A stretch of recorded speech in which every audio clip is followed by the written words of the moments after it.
Այս տարի առաջին անգամ գյուղացիական տնտեսություններին ֆոսֆորական եւ կալիումիական պարարտանյութ է տրամադրվելու։ Նախկինում միայն խոշոր ջերմոցային տնտեսություններն են օգտագործել բարձրորակ եւ թանկ այդ պարարտանյութերը։ Արագածոտնի մարզպետարանում հավաքված գյուղապետերին պարզաբանում է գյուղնախարարը, ապա նաեւ անդրադառնում գյուղացիական տնտեսությունների զարգացմանն ուղղված մի շարք ծրագրերի։ Արագածոտնի մարզում գյուղատնտեսության ոլորտը բավականին բարձր ցուցանիշներ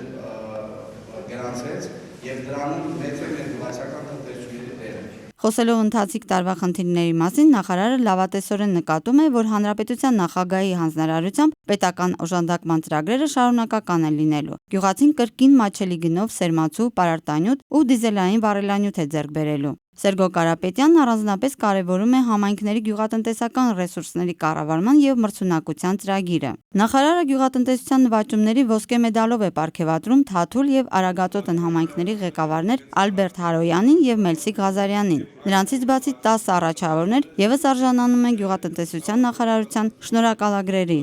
Պոմիդորի բերքահավաքին ծանոթանալու նպատակով նախարարը մարզպետ Սարգիս Սահակյանի հետ այցելում է նաև Ագարակ համայնքում գտնվող անհատ ձեռներեց Արմեն Ղուկասյանի ջերմոցային տնտեսություն։ 5300 քառակուսի մետր զբաղեցնող ջերմոցից շաբաթական 2 անգամ շուրջ 1000 կիլոգրամ բարձրորակ պոմիդոր է առաքվում շուկա։ Եվ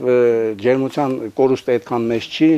մշակության աշխատանքները ավելի լավ է կատարվում, ավելի ծախսերը կրճատվում են եւ եկամուտները բարձրանում են մարդկանց։ Կարինե Վարդանյան, Ռուբեն Սարգսյան, ժամը լրատվական։